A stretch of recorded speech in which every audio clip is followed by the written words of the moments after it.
Benchwarmers, welcome in. Thank you for joining us on our YouTube channel. Be sure to hit the subscribe button while you're here. Leave a like on the video. Comment down below if you think we're right on or if you think we made a couple mistakes, because I'm sure we'll have both sides of the coin here. We've been talking about it for a few weeks. February is going to be super exciting. Super Bowl. But hey, there's this little thing, Olympic hockey. Olympic hockey. You got your Ruzioni shirt on. Oh man, Olympic hockey is some of the best. In my opinion, is the best hockey you'll ever watch, because it's the All-Star game, but it means something. It just adds a whole different aspect to it, and it's just absolutely incredible. Think about the biggest moments in especially American Olympic history. Think of Miracle, you think of the TJ Oshie goal, obviously, and then always competing with Canada for gold medals in both men and women's hockey. That's why we're doing this series. We went away. We've obviously covered college football since week 7. We'll do these two videos for you. Today we'll be picking our top 4 lines, our top 3 defensive pairings, and picking our 2 goalies for Team USA coming up for the 2022 Beijing Winter Olympics. And without further ado, let's go ahead. We'll get into the first line for Team USA coming up in this Olympic cycle.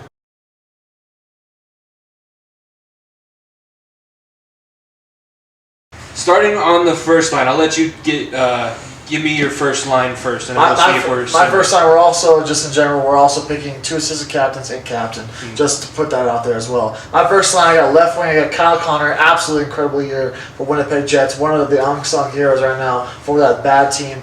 In the center, my captain for this team, Austin Matthews. You gave him the C. I gave him the C because I think this is his team, and I think it's going to be his USA hockey team. It's going to be his, circled around him for the next 10, 15 years, whatever it is. When you think about USA hockey, it's going to be Austin Matthews. And I think he could arguably go down as one of the greatest USA hockey players of all time, next to his right winger, Patrick King, who I gave the assistant captain to. The guy who was part of 2010, 2014. Obviously, was a role player on both those teams. Now is one of the centerpieces on this team. Obviously, Blackhawks are a team that I'm not a fan of, and Kane has done some stupid things in the past, but I'm very, very happy when he puts on Team USA colors, because the dude always shows up at big-time moments. And when you pair him with a guy like Austin Matthews, who is a bruiser, who can do whatever he can, and Kyle Connor, who just has lightning speed and is a big body, Kane may just eat up goals like no other. This will be good, because I think we picked our teams based on different philosophies. My first line, I have Austin Matthews, who I gave my assistant captaincy to because he wears the A in Toronto. I don't necessarily. Well, he wears the C. He wears the C now? He wears the C, yeah. It was Nylander for the longest time. No, it was somebody else. It's either with him or Tavares, I think. It was Tavares was the C last year. I don't know if they switched it this year. Yeah. But I gave him my assistant captain. I have Brandon Saad with him, and then Brady Tkachuk as well. My philosophy wasn't necessarily, because Canada's going to come at you with these 3-headed monsters no matter what line you're on. I'm picking guys that different people bring different things to. You got a lot of speed with this first line. I think Brady Tkachuk brings the physicality to the top line. Austin Matthews can do it, but Brady Tkachuk will clear out the front of the net. Saad is good in the front of the net. You let Austin Matthews kind of set up the play on that first line. I think that would be successful, and you're going to have to get guys to get under these Canadian players' skin, because when we do Team Canada next week, we're basically picking an all-world team. Out of the country. We're basically picking an all-star team, so it's completely different. But what are you thoughts, opinions on my? I like your line. I put Kane lower because I'm trying to spread out some experience, because we're gonna have a lot of guys who've never played in this thing before. The one thing I have with your line is I don't think Tkachuk will be a top 2 line forward. I think he'll be a 3rd or 4th line guy, just because of the talent up top for this team. Saad, I'll be honest, I don't have Saad on my team, because I think there's other veteran parts you can get on this team than Saad that has some experience. I went for a much younger team and a much more fast team. So that's why I kind of kept Saad off it, because Saad's explosive. Saad brings the speed to. I think Saad's the fastest guy on that line. That's true, but when I think about Saad, the only thing with him for me is do I see him as a setup guy for Matthews and Kane? No, that's the only thing. And I necessarily don't. He's a damn good player, but I just don't feel like he fits. He's a top 2 line guy, and I don't think he fits in these top 2 lines for me. It could be. I mean, I put him there with the Cup experience. Being a guy that can crash the net, and he plays really well when he has superstars. He got pushed up to the top line in Colorado's playoff run, and he went on a 7-game point streak or something like that in the second round of the playoffs. So that's a first line coming up for the forwards. Now we'll get into line number 2.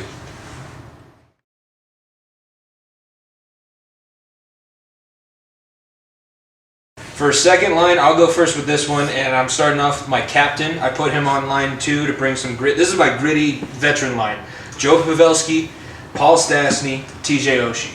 I think Oshie's going to be back there. If nothing else, he'll be like the moral support cheerleader. He'll be the Paul Bissonnette, possibly at the end of the bench, opening and closing the gate for these other guys that are going to go out there and put up points. But I think Pavelski, obviously, he's probably one of the top American players in the game right now.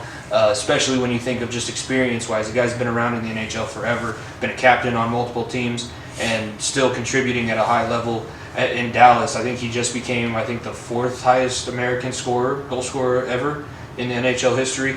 I honestly, Stastny, I put these together a little bit last minute. I've been trying to work some other things around this. So Stastny may or may not be there. Obviously, I could be completely wrong, but I think Pavelski and Oshie will definitely be on the roster and be good veteran pieces to bring into a talented team. I'll keep a buck with you. I don't have either of those 3 guys on my team. Well, so a little thing going forward. But the way I see it with those 2 guys, more specifically Pavelski and Oshie, is how banged up they've been this year. They missed a lot of hockey games, so that's why I don't necessarily think that they would accept the invitation. If that makes sense. Pavelski may be got 4th line, 3rd line guy you could put on the team just for experience wise. Oshie may be get in as the extra line forward too, to have like a specialty power play, so obviously / shootout guy. Those guys are gonna be like, if they get an opportunity, this will be one of their last ones. This one, or possibly 2024, will be the last time that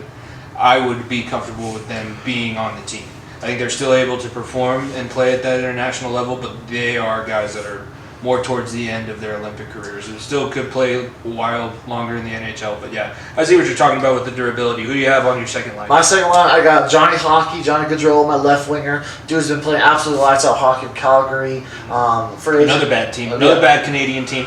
Calgary's been pretty good though this year, I'll tell you that though. And then I got Dylan Larkin centering the middle on the worst team in hockey, Detroit Red Wings, because we hate them. Dylan Larkin has got some mad speed at 6'1", and then I put right wing Brock Besser. Obviously down year in Vancouver, but Vancouver's been an absolute travesty all season, so it's totally not on him.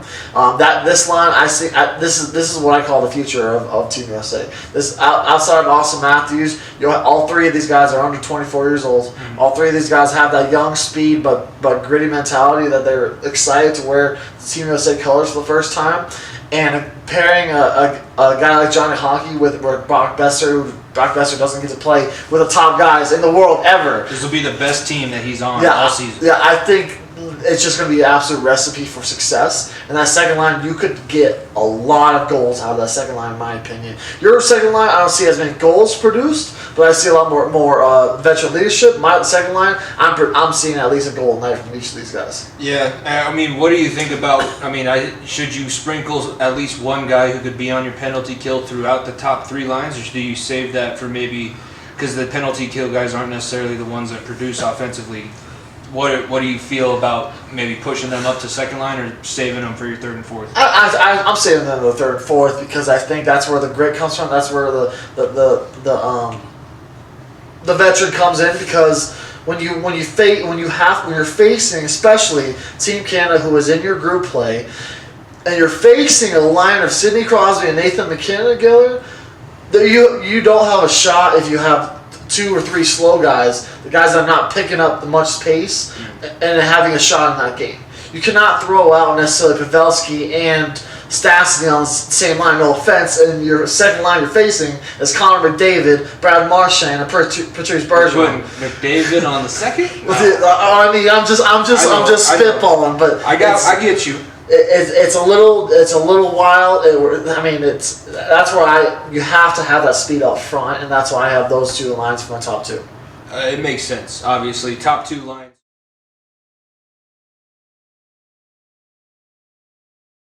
third forward line. Where are you sitting here? My third forward line, I got the Tkachuk brothers. I got Matthew Tkachuk at the left winger, going to be the absolute bruiser of this team, and his brother Brady Tkachuk at the right wing. I think you got to put those two on the same line. Which one just got bit? Was it Matthew or Brady? Brady just got bit. Okay. Yeah, Brady, who was been one of the stars for Team USA in the World Juniors the last few years, obviously before he came to the NHL. Mm-hmm. Dude, I think could be a very good sleeper on this team. And then at center, I have JT Miller, also from Vancouver, who's having a very, very solid year. Three of those guys are very, very tough guys. That's my gritty line right there. I went younger, grittier guys. But both Tkachuks are going to square up with whoever they want. And if I need a PK from Matthew and Brady, I trust both of them. If I need one of them to go out there and bully, it's going to be very hard to bully McKinnon or McDavid or Crosby around. I'm picking one of those two guys, and you have to pair them together, in my opinion. Why not make that a heavenly line with JT Miller in the middle? I also have Matthew Tkachuk on my third line. I have Patrick Kane, and then I threw in Trevor Zegras, who's would be, I think, the youngest guy on the roster. I just looked at the year. He was born in 2001. Wow, yeah. Yeah, he's going to be an Olympic hockey player. But he's had a great year with the veteran guys that he's playing with out there in Anaheim, and Anaheim's on a sneaky tear that nobody saw coming. So I like Trevor Zegras on this line. I like Patrick Kane. And then Matthew Tkachuk, I agree with you putting it with his brother, just with, especially, I mean, you got to have them on your 1 or 2 penalty kill together. When you have brothers on the ice, they don't have to communicate. They know where they're going before the play even happens, and that's what you need to have when you're going up against the power play unit that we're going to see from all these teams. Like Team Sweden is going to have a very good. Every team in this tournament, except for possibly like Finland China. Yeah. I didn't even know that they were in the. Well, they get an automatic bid because of the Olympics being there, but they're in the group with the USA and Canada and who was the 4th team? I think it was the Czech Republic or something, and I think they're going to be a run over. It's going to be so sad. Oh man, what do you think Zegras is able to make this roster? Do you think they might get a bubble spot possibly? I think he could be an extra line forward because obviously they pick 4 lines and they have two extra guys. I think he'd be an extra line forward, healthy scratch. But I think I have another young guy as my final center that I picked over Zegras just because of his performances for Team USA in the World Juniors as well. But I would not be surprised if Zegras did end up on this roster at all. Yeah, that one was the first time that we kind of agreed on stuff. So that's line number 3. Rounding out the forward group, let's get into line number 4 for Team USA.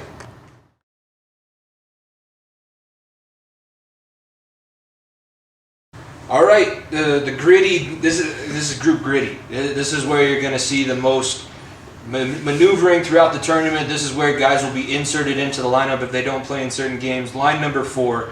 I'm starting off. I have Blake Wheeler. I have Johnny Gaudreau on my 4th line, and I also have JT Miller out of Vancouver. So 2 guys that we've talked about already. I remember watching Blake Wheeler. I think I honestly. If I had a little bit more time to think about this, he possibly doesn't make it, but I like his speed, I like his physicality, and a guy on the 4th line, I'm not expecting 15 goals throughout the Olympics. I'm expecting you to be a +3. If you can be around +3, don't give up bad plays, don't give up breakaways on the opposite end. Keep the puck in front of you and give your guys time to rest. That's all you're really looking for. This is like your transition line back to your top guys. I don't have a problem with that at all. I like Blake Wheeler a lot. I don't know if he makes the roster because there's some other bigger guys on my team especially. The one thing I will say for the reason behind I have Johnny Gaudreau so higher than you at your 4th line, is Olympic hockey plays the bigger ice. Bigger ice, a lot more speed, a lot more chances to maneuver. Johnny hockey, I think, is made for Olympic hockey in general, so that's why I have him so much higher. Yeah. So my 4th line, though, I have left wing, I have Alex DeBrincat, who's had a very, very solid year in Chicago there, one of the young guns there. My center that I picked, young gun, Jack Hughes from New Jersey. Jack Hughes is absolutely incredible young talent in New Jersey. Jersey doesn't have much to cheer for anyways, but Jack Hughes being their young captain, they got a lot to look forward to, and I stuck him on this roster. Very similar to, I want to say, the Kane might have been on the 06 team when he was a 4th line guy on the 2006 USA team. Very similar to that. You throw him in there, throw him in as the next future of this team. I think Jack Hughes could be that guy. And then at right wing, I put Max Pacioretty. The guy's been injured for most of the season. That's the only problem with him. I have him here. I still think he makes this roster. I think he could be a very good fourth-line scorer for two very young guys that could lead them in the right direction.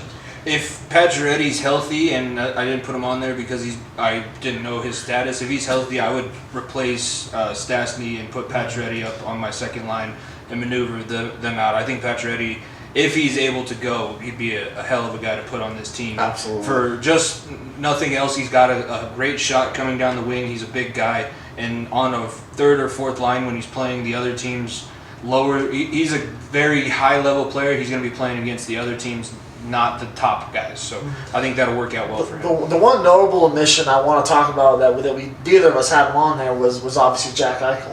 Jack Eichel, first of all, would be the second center. I don't think we disagree at all. But the fact of the matter is, he just had surgery a month ago, and we don't know how long his timetable back. Even if he comes back in January for Vegas, I still don't think he'll play just because of the injury bug and the fact that he just wants to sit back. But Eichel would be incredible on a second or third line here for this team, but I don't think you can put him on the team. I don't know if Vegas would allow him to go because Vegas is going to want to keep him for that run. That's when he comes back. They're going to get. I think Alec Martinez is also injured currently. That's when all those guys are going to start coming back, and they're going to want him to win in NHL. The Vegas Knights don't really care if he wins a gold medal. Everyone else does, but yes, they don't. Vegas Knights don't. That's our top 4 forward lines. Now we'll get into a little bit of a break and hear from MyBookie. We'll come back with our defensive pairings and round out with our goalies here on the Far End of the Bench YouTube. Cryptocurrency is the future, so don't get left in the past. Bet with MyBookie and you can get in on the game now. To get your kick-started crypto, use promo code BENCH, BENCH, and you'll double your first crypto deposit at mybookie.ag. The best part is, MyBookie accepts well-known cryptocurrencies like Bitcoin, Litecoin, and Ethereum, so you can bet and withdraw your crypto anytime you want at mybookie.ag. The NFL playoffs are right around the corner. It's coming to the end of the year. We have Tom Brady playing against that team that he wreaked havoc against all throughout his career in the Buffalo Bills in a potential Super Bowl preview. Yes, you heard that right. Potential Super Bowl preview. Both teams sit one win away from earning the top spot in their respective conferences. But this high-stakes game, bet the Bucs money line because you know what Tom Brady's going to do. Don't miss out. Double your first deposit up to $1,000 by using promo code BENCH. That's BENCH. Head to MyBookie today, place your bets, and watch the sparks fly, especially this weekend with the UFC 269. Bet anything, anytime, anywhere with MyBookie.ag. Promo code BENCH, BENCH. Double your first deposit today. Get in on your crypto winnings with MyBookie.ag.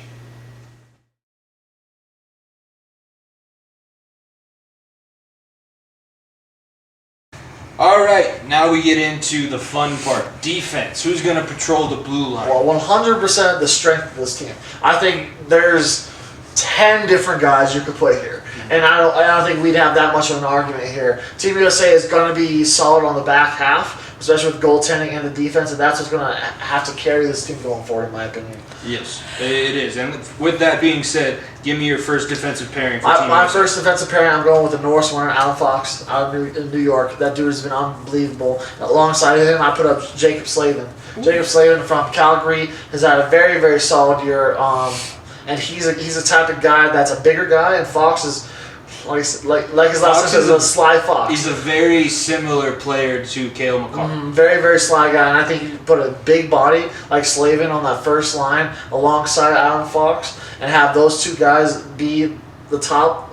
The first five of Connor, Matthews, Kane, Slavin, and Fox is like just beautiful because I think this could very well be one of the best rosters Team USA has ever put out there, and having Fox out there who's had some experience with juniors and Slavin as well, I think that's a perfect first pairing. No, I have Adam Fox as my first defenseman as well. I went a little bit different of a route than you did. I paired him with his former defenseman in New York, Ryan McDonough, who I think is going to be making this team and brings a good amount, such a dynamic offensive defenseman, but he also doesn't give up his defensive responsibilities to make plays. I watched him specifically because I was interested to see how he was going to do moving to Tampa in that playoff run, and even all of those Stanley Cup final games. It was Ryan McDonough holding pucks in, keeping the Lightning on the attack, and not allowing anybody to get centering passes or attack Andrei Vasilevsky. Vasilevsky was playing out of his mind. Ryan McDonagh was a big help in that series as well. So I paired the two former New York Rangers together, and Adam Fox and Ryan McDonagh are my first defensive pairing. So I think either way you slice it, it's pretty damn good, because you either go Matthews. Give me your first line. Connor, Matthews, Kane, and then Slavin and Fox together. And then insert McDonagh for Slavin, and it's pretty much similar. Yeah, you're not very mad if you're a Team USA fan with that at all. First defensive pairing is the downright best position on this team right now for Team USA hockey.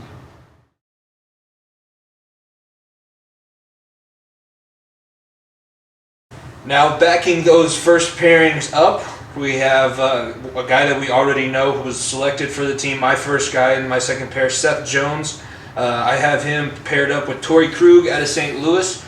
Two guys that are both very quick defensemen. I think Seth Jones plays a little bit more physical style of a game, but Krug, when Bree and I went to the Avalanche game in person against the Blues, Torrey Krug definitely makes a difference when he's on the ice. And I was talking to Blues fans that were sitting around us, and he's like, honestly, if he's all there and wants to play for us, we will continually let him do so. And it makes sense why. He's had a good year for St. Louis, and I think that he fits well with the Seth Jones type. Former DU guy, too, and Torrey Krug. And I like Krug a lot, but I actually left him off my list because I think there's some other younger options or that can bring the same energy that Torrey Krug brings. So my second line, I put Quinn Hughes as left defenseman. My right defenseman, wearing the second A, Ryan McDonagh. I put McDonagh alongside Quinn Hughes because I feel like you put Quinn Hughes' speed, very similar to Kellen Carr type. Like I said, there's an obvious trend I'm going with my defenseman here. And having Quinn Hughes be that young gun that can just play so fast. I mean, look, we're talking about a second group of Johnny Hockey, Dylan Larkin, Besser, and then having Quinn Hughes out there with McDonagh. Mm-hmm. McDonagh being the leader basically of that second group, I think would be absolutely match made in heaven, and I think it'd be perfect, especially matching him up with a young guy, Quinn Hughes. Adam Fox has enough experience, in my opinion, that he doesn't necessarily need to be paired with McDonagh. You can get speed elsewhere, and that's why I'm going with Quinn Hughes. Yeah, and I forgot to mention when I picked McDonagh, he's also my other assistant captain. I just put them together because I figured they'd have chemistry from being former teammates. But I think that works just fine. And Torrey Krug being on the roster, he could or couldn't be. He might be an extra guy that they pick up for depth. I think there's a very good chance he is an extra guy, if I'm being honest. And I would not mind him at all being there for. I would trust him coming off the bench in any kind of situation in international play. It's a little bit of a tongue twister. Second pairing for Team USA. Now let's get into our final defensive pairing on line number 3.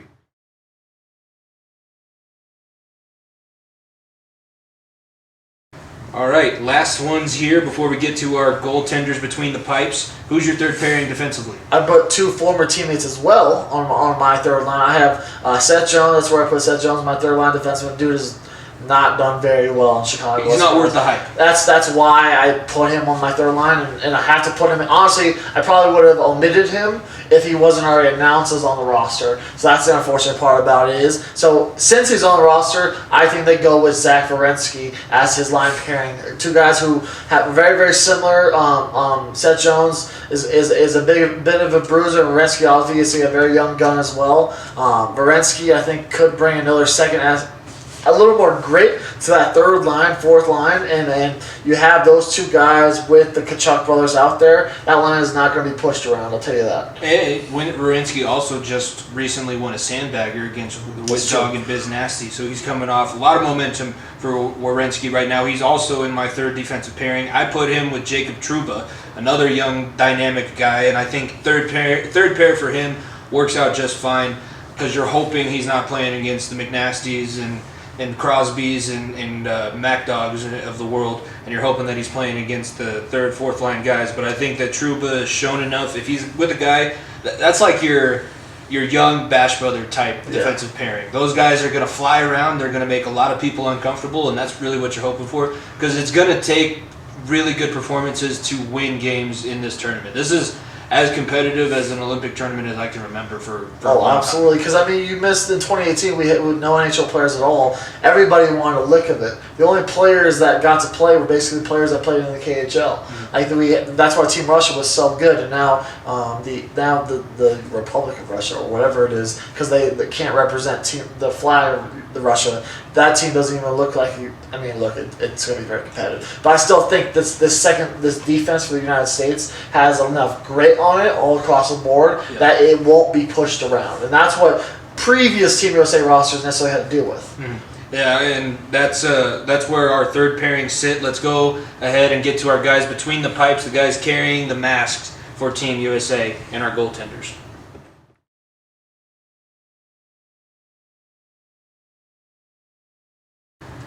Goaltending, we pretty much have an idea as to who's going to be our starter. There's some debate as to who's going to come in for be the extra depth there, and how many goaltenders are they really going to bring to Beijing. Starting off the list, Connor Hellebuyck. Do you believe he's going to be the starter for Team USA? He is going to be the starter. I don't think there's any question about it. Hellebuyck, like I said, Winnipeg is a team that struggles a lot, but when they are on top of their game, Hellebuyck is. One of the reasons why Winnipeg has been struggling this year is they don't have the defense in front of them like they did in years past. You put this defense in front of Hellebuyck, dude. It's. There's a reason why we talk about Grubauer and why he's struggling in Seattle. They have no defense in front of him. That's why he sucks. The Colorado Avalanche have a great defense they put in front of Grubauer. That's why Kemper has been so much better. But Hellebuyck, with a great defense in front of him, may be the best goalie. I'll say second best goalie because I think the guy over there in Russia, Vasilevsky, will still be the number one, but could be the second best goalie in this whole tournament. Andrei Vasilevsky is the truth. But yeah, Connor Hellebuyck for Winnipeg. Winnipeg was in contention for the final four teams last year in the playoffs because of what Hellebuyck was able to do. I mean, we forget they swept Edmonton and Connor McJesus, all those things. Everybody, all the teams that they thought they were gonna lose to, Connor Hellebuyck said, "No thanks, we're gonna go ahead. We're just gonna make a run out of this thing." And this is the kind of tournament. It's 2 to 3 weeks, and you basically just got to get hot. Very similar to a playoff run. You got to find the hot goalie and ride on him. That being said, you should have a very competent backup goaltender. Who do you have as backup goaltender? I put my backup. I put John Gibson. Obviously, the year he has had in Anaheim has been incredible. On my fantasy team, he's been a hell of a pickup. He's been a great goalie all throughout the year for Anaheim. I think they could even. I know this is going to sound super cliche, but have a little bit of a My Ducks D2 action where Gibson is your token shootout goalie. Because this guy has such a quick glove. Hellebuyck is huge in the net. But Gibson's a guy who's so quick off his feet and so quick on the skate where he could be a power play guy. I mean, they won't take Hellebuyck out for power play. I know it's wild to say, but there is times where Oshie is a guy that you throw out there for the shootout. Because he's so good at it. And I think Gibson could be that guy for them if they want to use him like that. I'm going to throw in my third because I think this needs to be a little bit more talked about. I know I didn't bring this up, so I don't mind if you don't have it. My third, I put Spencer Knight at forward on my third because I think it's important that Spencer Knight is on the team because of one reason only, Marc-Andre Fleury in 2010.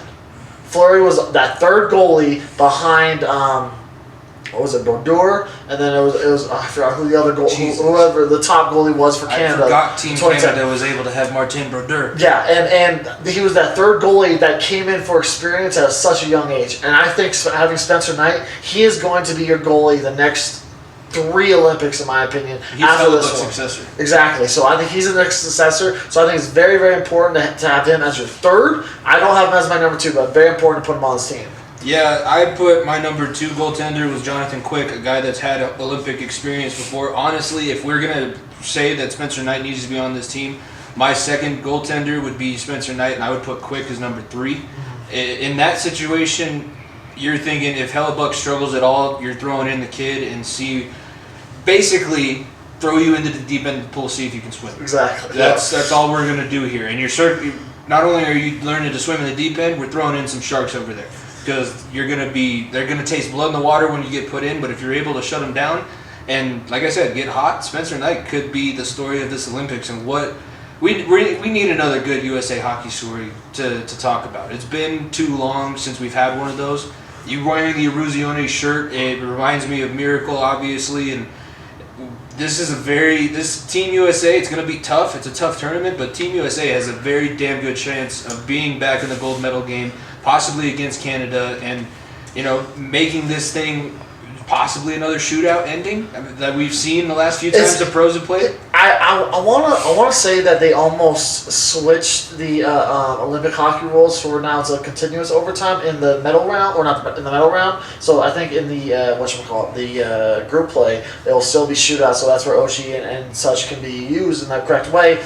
But this Team USA roster, when I look at it, when I think about it, this is a team that I would very happily go to battle with. Mm-hmm. Like, you want to talk about the 2014 team, one of the reasons why I went so young is a 2014 team, one of the reasons why they didn't even medal was because of the lack of speed, the lack of playing to the Olympic style of hockey. That team, so the team is too built around veterans. I think you need to get this team going, get young guys, young hungry guys that have experience in the World Juniors, in the IHFs, and all that good stuff. And having guys like Matthews and Kane especially to be the leaders of this team. I mean, I'll go through my top three again. My captains, Austin Matthews is my captain. Like I said, I think he's the face of this team for the next 15, 20 years. Mm-hmm. That's why I put him in the C. And Kane, obviously, the most experienced out of anyone on this roster, anyone on either of our rosters. So he's going to play a big part. And then having a guy, Ryan McDonough, who was on that team in 2014, and I think he was an extra guy in 2010 as well. It's going to be interesting because when you're in a group play with Canada, with China, which is going to be a walkthrough, and I believe Czech Republic, it's going to be a little bit tougher, especially that Canada game, but you've got to get out at least the top two and take care of business where you need to. Yeah, obviously you got to blend experience with young, dynamic guys, and it'll be interesting to see how things shake out. We'll obviously come back next week on the Far End of the Bench YouTube channel and go through Team Canada. That was our Team USA picks. Like I said, like the video, leave a comment down below, and subscribe before you go ahead and go away. We'll be back next week for Team Canada. Be sure to check us out then, and check us out over on the Far End of the Bench podcast every Wednesday. Follow us at FeOTBpod on social media. We'll see you over on the podcast. Peace.